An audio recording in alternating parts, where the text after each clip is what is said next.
Hello students, तो आज हमारा lecture number 23, page number 61 to 64, question number 441 to 460 discuss करने हैं हमने। और MS चौहान 9th एडिशन है नीट के लिए। तो देखते हैं क्वेश्चन नंबर 441। तो 441 के अंदर क्या है क्वेश्चन के अंदर, विच of the following contains most acidic hydrogen. इनमें HA, ये HA लिखा हुआ है, H, इनमें सबसे ज्यादा एसिडिक हाइड्रोजन कौन सा है। तो एसिडिक स्ट्रेंथ चेक करने के लिए आप क्या करोगे, हाइड्रोजन निकाल दो और नेगेटिव चार्ज असाइन कर दो। यहाँ पे नेगेटिव, यहाँ पे नेगेटिव, यहाँ पे नेगेटिव और यहाँ पे नेगेटिव। सबसे ज्यादा स्टेबल कार्बन आयन चेक कर लो, जो सबसे ज्यादा स्टेबल कार्बन आयन होगा उसका कॉरेस्पॉन्डिंग एसिड क्या होगा, सबसे ज्यादा एसिडिक हाइड्रोजन रखेगा। तो देखिए यहाँ पर माइनस चार्ज आया, यहाँ पर माइनस चार्ज आया, जो कि किससे स्टेबलाइज हो रहा है, minus I effect of NMe3 plus से, और PMe3 प्लस, और यहाँ पे CH3 का प्लस आई है। PMe3 के पास नाइट्रोजन वाला ग्रुप और फॉस्फोरस में डिफरेंस क्या है, इसके बाद वैकेंट डी ऑर्बिटल है। क्या है, vacant D orbitals, vacant D orbitals present. Vacant D orbitals इसके पास प्रेजेंट है।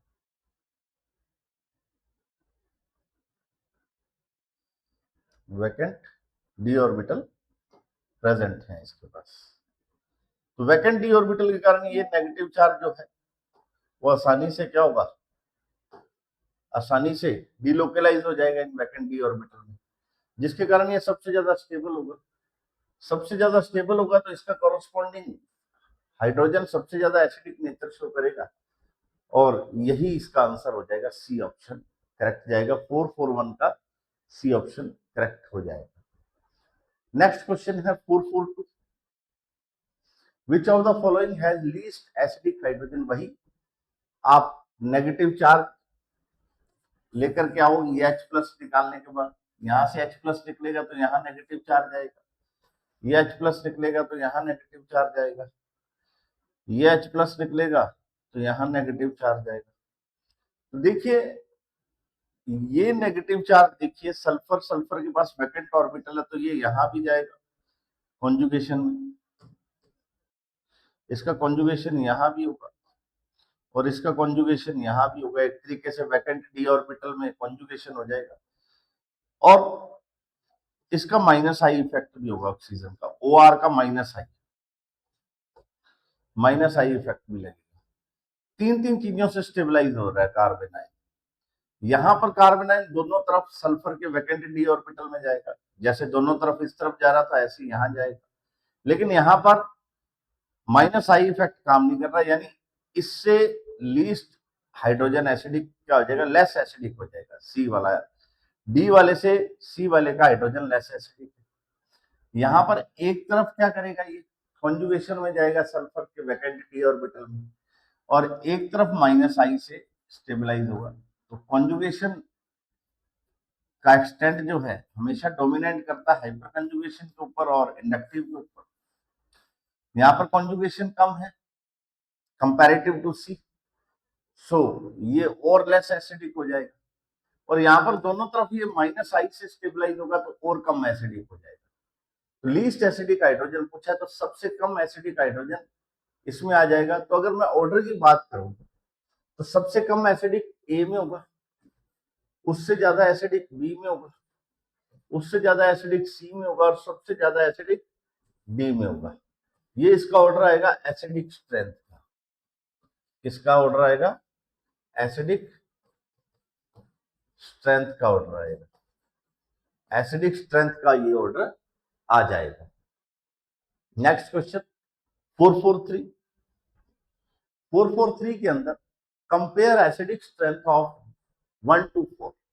आपको चार कंपाउंड दे रखे हैं, एक है बेंजोइक एसिड, एक है फिनॉल, एक टर्मिनल एल्काइना और एक एल्कोहल। तो आपको पता है मैंने एसिडिक स्ट्रेंथ का ऑर्डर लिखवा रखा है, एक नॉर्मल वाला, जिसको आपको हमेशा याद रखना है। फॉर्मिक एसिड, फिर बेंजोइक एसिड, फिर एसिटिक एसिड, फिर फिनॉल, फिनॉल, फिर वाटर, फिर अल्कोहल, फिर टर्मिनल एल्काइन, फिर अमोनिया, फिर sp2 हाइब्रिडाइज कार्बन एटम, फिर sp3 हाइब्रिडाइज कार्बन एटम। और यहां पर एक्सेप्शन है एक, methanol is more acidic then water, यहाँ एक्सेप्शन। तो सबसे ज्यादा एसिडिक कौन सा होगा? COH ग्रुप वाला होगा। उससे कम फिनोलिक ग्रुप है, उससे कम एल्काइन है, उससे कम अल्कोहल है, फिर एल्काइन है।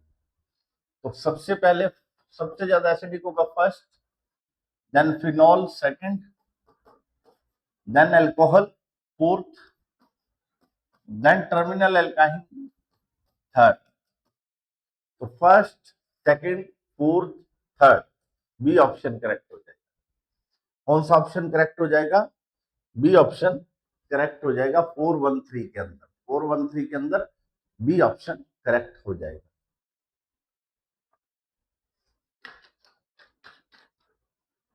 नेक्स्ट 444, 44 के अंदर विच of the following is most acidic? Most acidic इसका एनायन बना करके देख लो, कहीं डीलोकलाइजेशन नहीं है, नेगेटिव चार्ज है।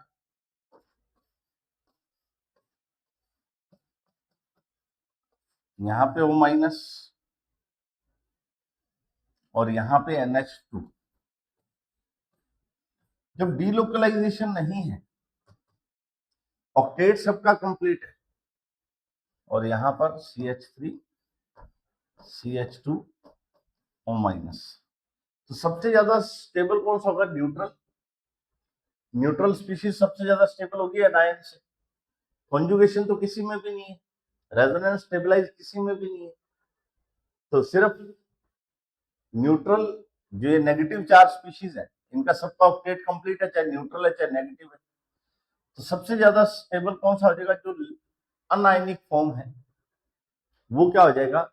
मोर स्टेबल हो जाएगा। तो इसकी एसिडिक स्ट्रेंथ सबसे ज्यादा हो जाएगी। ध्यान देना, अगर यहां पर कार्बोक्सिलेट और सल्फोनेट होता तो कार्बोक्सिलेट कॉन्जुगेशन के कारण स्टेबलाइज होता, तो उसकी स्टेबिलिटी इससे ज्यादा होती है इससे। ठीक है, अगर ये एनायनिक फॉर्म में होता तो यहां ये नहीं कह सकते थे कि सर ये तो न्यूट्रल है, ये एनायन है। नहीं, इसकी कॉन्जुगेशन के कारण, और कैसा कॉन्जुगेशन है? इक्विवेलेंट रेजोनेटिंग स्ट्रक्चर बनाता है इस कॉन्जुगेशन के कारण। तो ये मोर स्टेबल होगा कार्बोक्सिलेट एज कंपेयर टू इस एमीन। ठीक है, जब कॉन्जुगेशन नहीं है, ऑक्टेट कंप्लीट है, तब हम क्या चेक करेंगे? तब हम चार्ज और अनचार्ज स्पीशीज देखेंगे। जो अनचार्ज स्पीशीज है that is more stable then charge species.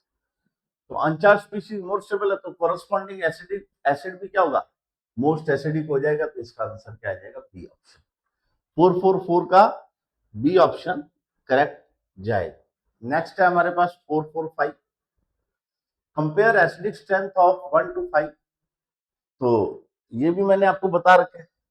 Sulphonic acid negative charge जब आएगा तो इसकी 3 इक्विवेलेंट रेजोनेटिंग स्ट्रक्चर्स बनेंगे। 3 इक्विवेलेंट रेजोनेटिंग स्ट्रक्चर्स बनेंगी इसकी। इससे फिनोक्साइड आयन आयन बनेगा। 5 रेजोनेटिंग स्ट्रक्चर बट इक्विवेलेंट नहीं होंगी। इससे फिनोक्साइड फिनोक्साइड नहीं, एल्कोक्साइड आयन बनेगा। एल्कोक्साइड आयन बनेगा बट रेजोनेंस में नहीं जाएगा। इससे कार्बोक्सिलेट आयन बनेगा। 2 रेजोनेटिंग स्ट्रक्चर बनेंगे, 2 equivalent resonating structures, 2 equivalent resonating structures. ठीक है, और फिनॉल से ज्यादा फिनॉल अल्कोहल से ज्यादा एसिडिक होता है, आपको बताया ही था। ठीक है, यहाँ रेजोनेंस होगा, यहाँ पर no resonance, no resonance, no resonance. ठीक है, यहाँ पर नो रेजोनेंस, और यहाँ पर ये टर्मिनल एल्काइन, टर्मिनल एल्काइन है,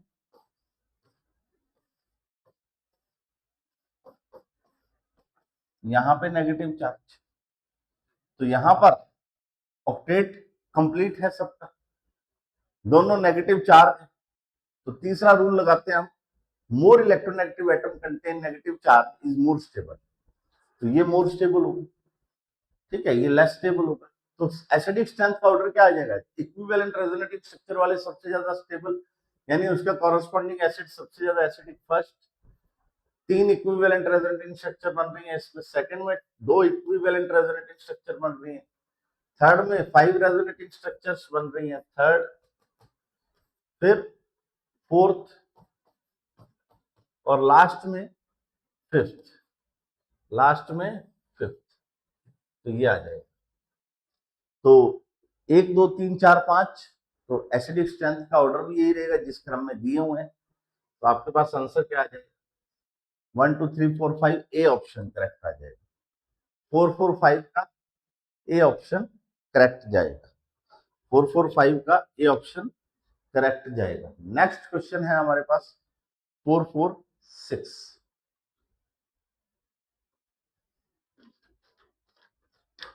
हाईएस्ट पीके वैल्यू, इसमें हाईएस्ट पीके वैल्यू बतानी है आपको। तो हाईएस्ट पीके वैल्यू का मतलब क्या है, लोएस्ट के वैल्यू। हाईएस्ट पीके वैल्यू का मीन्स क्या है, लोएस्ट के वैल्यू। और लोएस्ट के वैल्यू का मतलब क्या है, लीस्ट एसिडिक कौन सा है।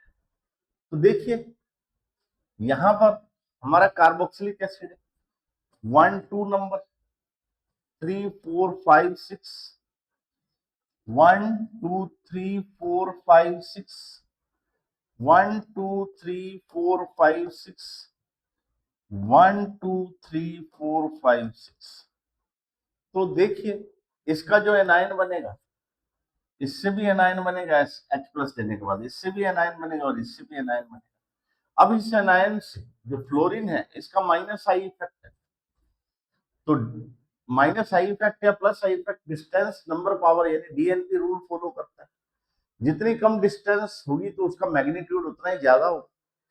तो फ्लोरीन की माइनस आई इफेक्ट होने की वजह से जितना पास होगा, माइनस आई इफेक्ट तो है ही इसका, जितना ये पास होगा फ्लोरीन उतना उसके कॉरस्पॉन्डिंग जो कार्बोक्सिलेट आयन है उसकी स्टेबिलिटी इंक्रीज होगी।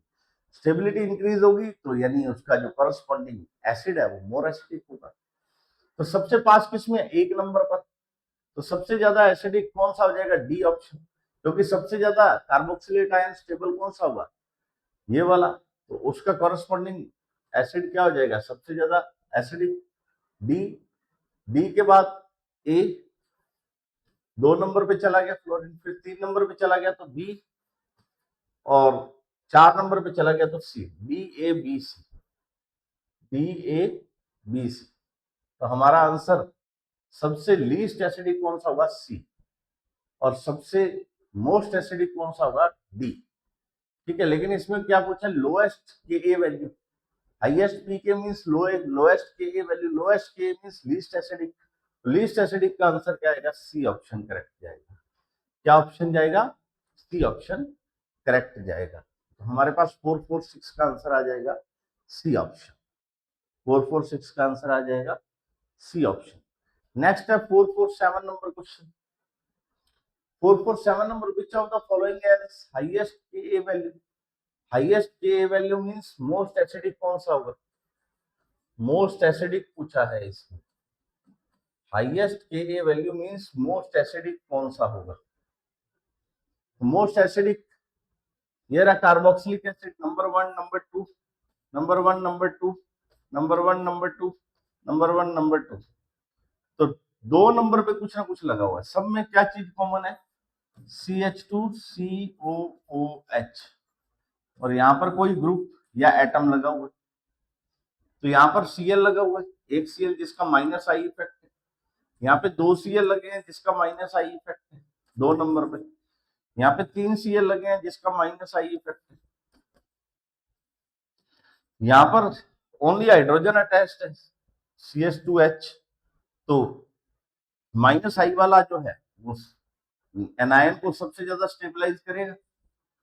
कार्बोक्सिलिक एसिड से जो कोई इलेक्ट्रॉन विड्रॉ करता है ग्रुप, अगर ग्रुप कार्बोक्सिलिक एसिड वाले कंपाउंड से इलेक्ट्रॉन विड्रॉ करता है तो इसकी एसिडिक स्ट्रेंथ क्या होती है, इंक्रीज, क्योंकि कार्बोक्सिलेट आयन क्या होता है, स्टेबलाइज होता है। तो यहाँ पर 3 ग्रुप अटैच हैं 2 नंबर पे, तो सबसे ज्यादा स्टेबलाइज कार्बन आयन ये होगा, यानी कॉरस्पॉन्डिंग एसिड भी ये एसिडिक सबसे ज्यादा होगा, हाईएस्ट के ए वैल्यू किसकी हो जाएगी, सी की, तो इसको क्लोरो एसिटिक एसिड बोलते हैं। इसका नाम क्या है, chloro acetic acid, chloro acetic acid.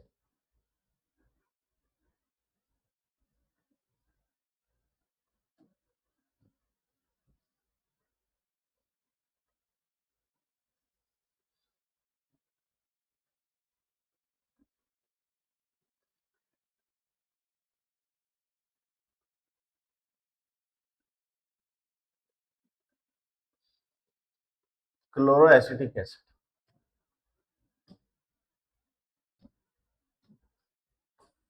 Chloro acetic acid, इसका नाम है dichloro acetic acid, dichloro acetic acid. इसका नाम है trichloro acetic acid, trichloro acetic acid. और नेक्स्ट वाले का नाम है एसिटिक एसिड। तो इन सब में सबसे ज्यादा एसिडिक कौन सा होगा, trichloro acetic acid, C option जाएगा 447 का, 447 का सी ऑप्शन करेक्ट जाएगा। नेक्स्ट 448, इन सब में एसिडिक स्ट्रेंथ बतानी है। तो मैंने बताया था सल्फोनिक एसिड का एच निकलने के बाद जो नेगेटिव चार्ज आएगा, जो नेगेटिव चार्ज आएगा इस पे, वो क्या होगा, 3 इक्विवेलेंट रेजोनेटिंग स्ट्रक्चर में जाने के कारण सबसे ज्यादा स्टेबलाइज होगा, यानी सबसे ज्यादा एसिडिक डी होगा। फिर कार्बोक्सिलिक एसिड वाला H निकलने के बाद 2 इक्विवेलेंट रेजोनेटिंग स्ट्रक्चर्स बनेंगे, 2 इक्विवेलेंट रेजोनेटिंग स्ट्रक्चर्स बनेंगी। और फिर यहाँ पर इसका H प्लस निकलने के बाद NH2 बनेगा न्यूट्रल, और इसका H निकलने के बाद O माइनस बनेगा जो कि एनायनिक फॉर्म में। तो neutral is more stable then anionic form. जो स्टेबलाइज होगा, जो सबसे ज्यादा स्टेबलाइज होगा एनायन या फिर नॉर्मल कंपाउंड या नॉर्मल ग्रुप, वो एसिडिक स्ट्रेंथ ज्यादा शो करेगा। तो डी सबसे ज्यादा एसिडिक स्ट्रेंथ शो करने वाला है, देन ए, देन सी, देन बी। तो ये ऑर्डर आ जाएगा आपका एसिडिक स्ट्रेंथ का। तो D A C B, C option correct जाएगा, 448 का सी ऑप्शन करेक्ट जाएगा। नेक्स्ट क्वेश्चन है हमारे पास 449,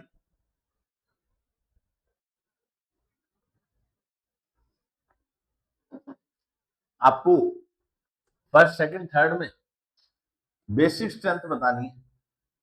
बेसिक स्ट्रेंथ यानी H प्लस डोनेट करके जो कॉरस्पॉन्डिंग कैटायन बनेगा उसकी स्टेबिलिटी चेक करनी है। तो यहां पर देखिए हमारे पास ये, इसका मतलब क्या है, यानी ऑल्टरनेटिव पाई बॉन्ड प्रेजेंट है। तो ये लॉन पेयर कैसा है, लोकलाइज्ड लॉन पेयर, यानी ये मूवमेंट में पार्टिसिपेट नहीं करेगा, इलेक्ट्रॉन मूव नहीं करेगा, ये electron pair as it is यहाँ पड़े रहेगा, तो इसको बोलते हैं लोकलाइज्ड लॉन पेयर। यहाँ भी कोई रेजोनेंस नहीं है, तो ये भी कैसा है, लोकलाइज्ड लॉन पेयर। यहाँ भी लॉन पेयर कहीं मूवमेंट नहीं कर रहा है, ये भी कैसा है, लोकलाइज। तो यानी डी लोकलाइज तो कोई भी नहीं है। तो अगर डी लोकलाइज होता तो लोकलाइज लॉन पेयर वाला ज्यादा बेसिक होता है as compare to delocalize lone pair. अब तीनों लोकलाइज्ड है, इसका हाइब्रिडाइजेशन sp2 है, इसका हाइब्रिडाइजेशन भी sp2 है, इस नाइट्रोजन का, यहाँ जो नाइट्रोजन ने इस लॉन पेयर को रखा हुआ उसका भी sp2 है। लेकिन यहाँ पर जो नाइट्रोजन है वो sp3 है, तो इसकी इलेक्ट्रॉनेगेटिविटी सबसे कम है, तो सबसे ज्यादा बेसिक कौन सा हो जाएगा? थर्ड। थर्ड सबसे कम इलेक्ट्रॉनेगेटिव एटम पे लोन पेयर है, तो ये आराम से दे देगा, ठीक है, लोन पेयर दे देगा। अब sp2 लेकिन यहाँ पर sp2 के बाद ये भी sp2 है, ये भी sp2 है, बट यहाँ पर नाइट्रोजन प्रेजेंट है, ये भी sp2, ये भी sp2, ऐसे यहाँ भी ये चारों sp2 है, लेकिन यहाँ पर नाइट्रोजन की जगह है कार्बन, ये भी sp2 है। तो नाइट्रोजन की इलेक्ट्रॉनेगेटिविटी ज्यादा होने के कारण ये इलेक्ट्रॉन अपनी तरफ खींचेगा, अपनी तरफ खींचेगा, तो ये लोन पेयर देने की टेंडेंसी प्रोटॉन को क्या हो जाएगी? कम हो जाएगी। तो लीस्ट बेसिक ये होगा, इसका नाम है पायराजीन। थर्ड सबसे ज्यादा बेसिक, फिर सेकंड, और फर्स्ट जो है वो लीस्ट बेसिक होगा। इन तीनों के नाम लिख लेना बेटा। पहले का नाम है, थर्ड का नाम है पिपेरिडीन, पिपेरिडीन। सेकंड का नाम है पिरिडीन, पिरिडीन। और फर्स्ट का नाम है पायराजीन, पायराजीन, पायराजीन। तो ये हमारे पास हो गए तीन कंपाउंड जिसकी बेसिक स्ट्रेंथ बता रखी है। तो 449 का हमारा आंसर कौन सा जाएगा? D option, D option correct जाएगा। कौन सा ऑप्शन जाएगा? 449 का डी ऑप्शन। लेकिन यहाँ पर जो बुक में दे रखा है दैट इज सी ऑप्शन, सी दे रखा है, लेकिन आंसर क्या जाएगा? D option. इनकी पीकेबी वैल्यू से भी हम पता कर सकते हैं। तो पैराजीन की पीकेबी वैल्यू, पिरिडीन की और पिपेरिडीन की, इनकी पीकेबी वैल्यू आप चेक कर सकते हो। मैं बताता हूँ आपको क्या रहेंगी पीकेबी वैल्यूज।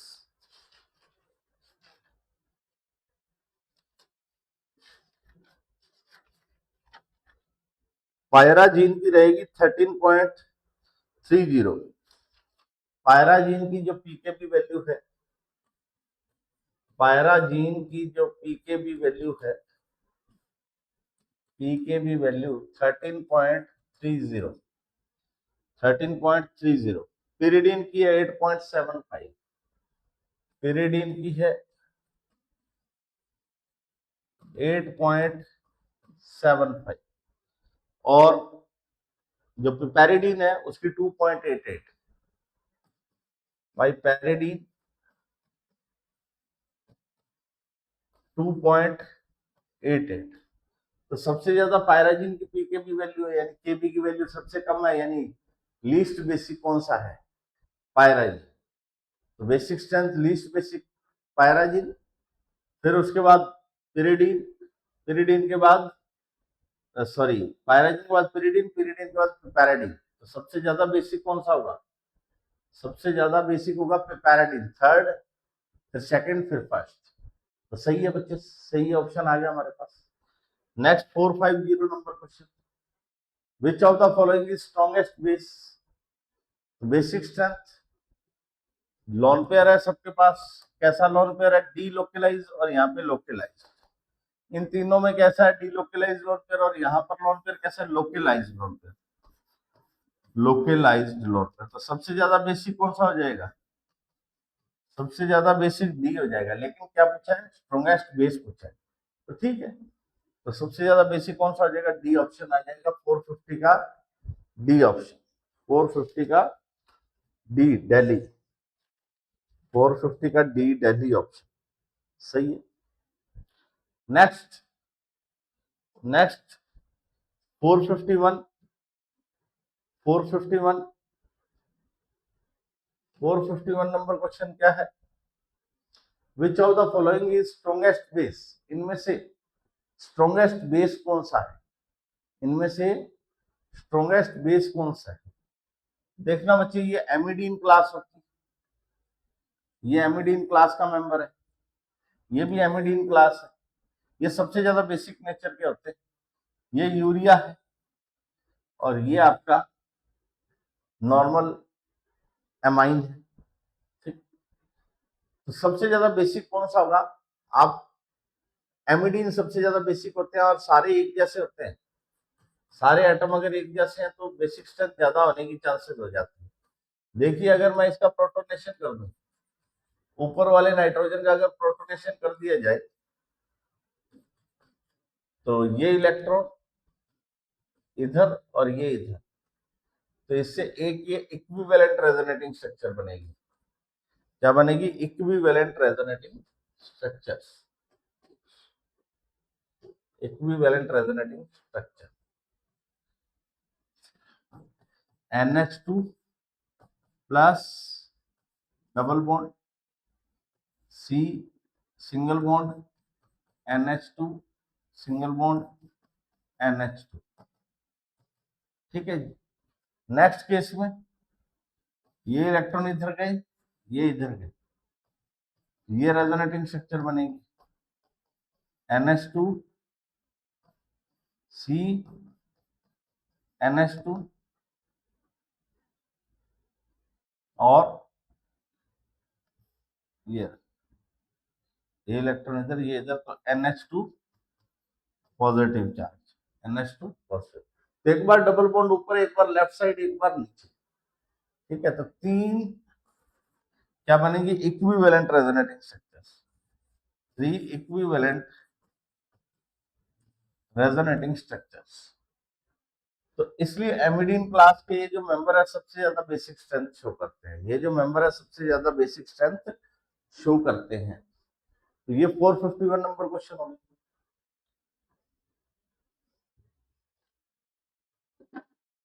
नेक्स्ट क्वेश्चन है 452, विच of the following is strongest base. तो जब इस पे प्रोटोनेशन होगा तो ये इसके साथ रेजोनेंस में, इसके साथ भी रेजोनेंस में, लेकिन ऑक्सीजन की टेंडेंसी लोन पेयर देने की नाइट्रोजन से कम होगी। यहाँ पर दोनों तरफ ऑक्सीजन है, तो ये इलेक्ट्रॉन इधर लोन पेयर के, तो ये ऊपर।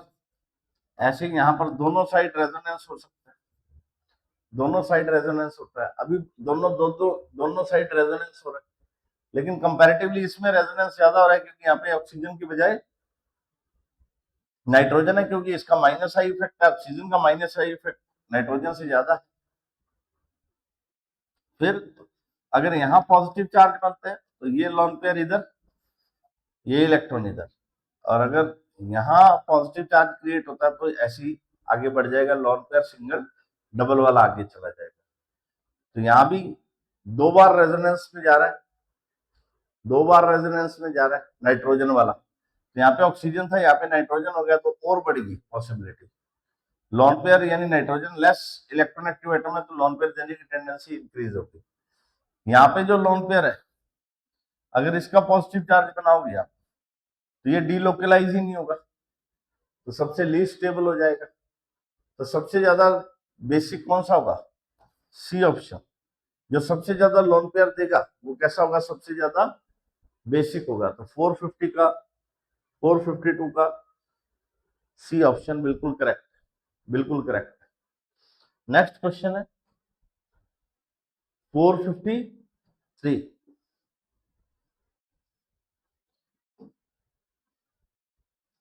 453 विच of the following is weakest base. आपको इसमें वीकेस्ट बेस बताना है। यहाँ पे pyridine है, इस पे लोन पेयर कैसा है? लोकलाइज्ड। यहाँ पे नाइट्रोजन का भी लोकलाइज्ड, यहाँ पे नाइट्रोजन के ऊपर जो लोन पेयर है वो डीलोकलाइज, स्ट्रांगली डीलोकलाइज। क्यों? क्योंकि इसके कारण एरोमेटिसिटी आ रही है, lone pair single double double single double, strongly strongly delocalised, delocalised, strongly delocalised, strongly delocalised. ठीक है, तो अगर यहाँ पे ये लोन पेयर किसी को दे देगा तो इसकी एरोमेटिसिटी भी डिस्टर्ब हो जाएगी, तो ये तो बिल्कुल भी नहीं दे सकता, सबसे लीस्ट बेस यही हो जाएगा। फिर इसके ऊपर नाइट्रोजन का लोन पेयर कॉन्जुगेशन में पार्टिसिपेट करेगा, लेकिन कॉन्जुगेशन में यहाँ भी पार्टिसिपेट कर रहा है, यहाँ भी कर रहा है, लेकिन ध्यान से देखना कि अगर ये लोन पेयर किसी H प्लस को दे दिया तो इसकी एरोमेटिसिटी डिस्टर्ब हो जाएगी, लेकिन अगर ये इसने किसी को H प्लस दे दिया तो इसकी एरोमेटिसिटी बेंजीन रिंग में तो चलती रहेगी।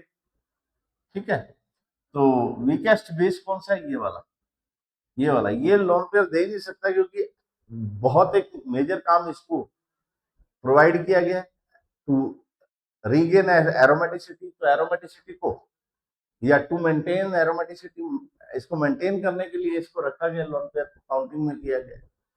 ठीक है, तो ये आंसर आ जाएगा बी ऑप्शन, स्ट्रांगली डिलोकलाइज्ड है, तो ये लोन पेयर किसी और स्पीशीज को अवेलेबल नहीं होगा।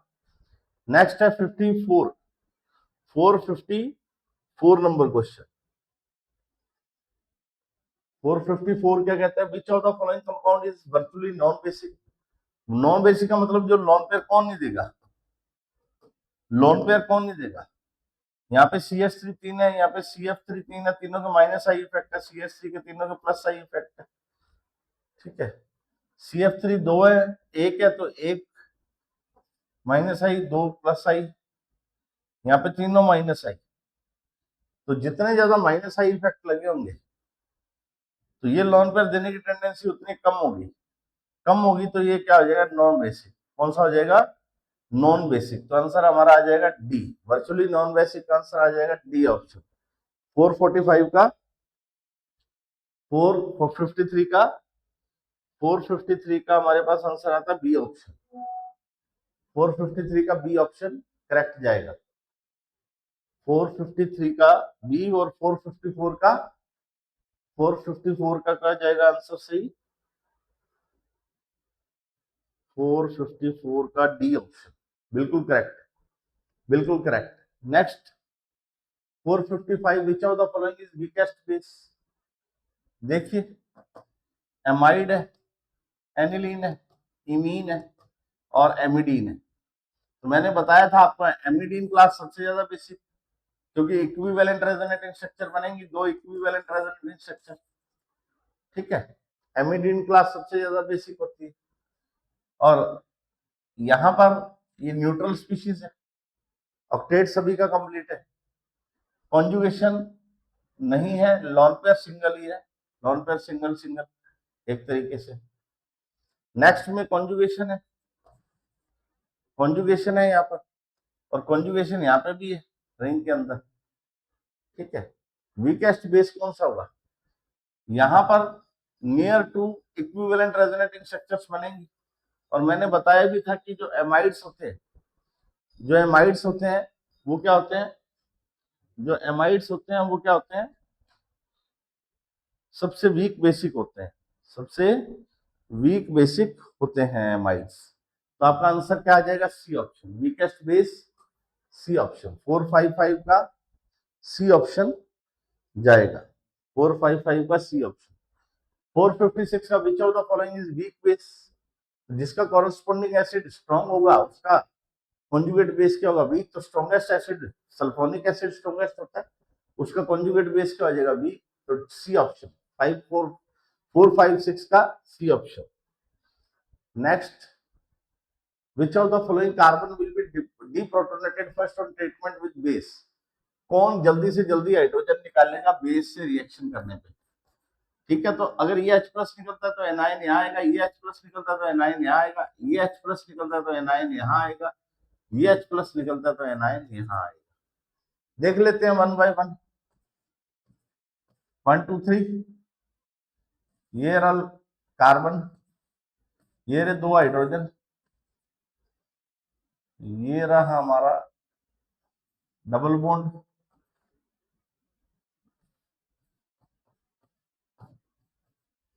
CH3। ठीक है, ये H, ये H, चार को भी दो H। देखिए, अगर ये H प्लस निकलता है, इसको बोला गया है 5 नंबर, ये 4 नंबर, ये 3 नंबर, 2 नंबर, तो 1 नंबर कौन सा है, 1 नंबर ये वाला, एक वाला ये H। तो अल्फा H यहाँ है तो एक बार रेजोनेंस स्टेबलाइज होगा, अगर ये नेगेटिव 5 पे आता तो 1 टाइम रेजोनेंस स्टेबलाइज होगा, और अगर 4 वाला जाता है नेगेटिव चार्ज तो रेजोनेंस स्टेबलाइज होगा, ये इधर ये इधर, तो नेगेटिव चार्ज फिर वापस से कॉन्जुगेशन में जाएगा। तो नेगेटिव चार्ज एक बार इधर आएगा और फिर कॉन्जुगेशन में जाके सी डबल बॉन्ड होने जाएगा। तो यानी सबसे ज्यादा स्टेबल स्ट्रक्चर किससे बनेगी? फोर्स से। देख सकते हैं आप।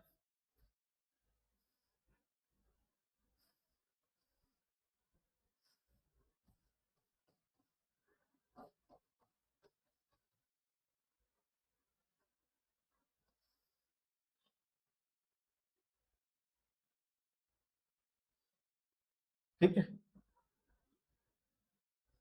यहां पर देखिए,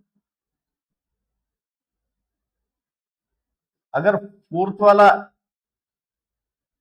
यहां पर नेगेटिव चार्ज आ गया, थर्ड और फोर्थ वाला नेगेटिव आ गया, फोर्थ वाले पे नेगेटिव चार्ज आ गया, तो नेगेटिव सिंगल डबल, एक बार नेगेटिव इधर, फिर नेगेटिव सिंगल डबल, दो बार नेगेटिव चार्ज डीलोकलाइज हो जाएगा, यानी कॉन्जुगेशन में जाएगा। तो सबसे ज्यादा कॉन्जुगेशन में कौन है? फोर्थ। फोर्थ ही सबसे ज्यादा क्या हो जाएगा? एसिडिक हो जाएगा। फोर्थ सबसे ज्यादा एसिडिक हो जाएगा। Next question 458।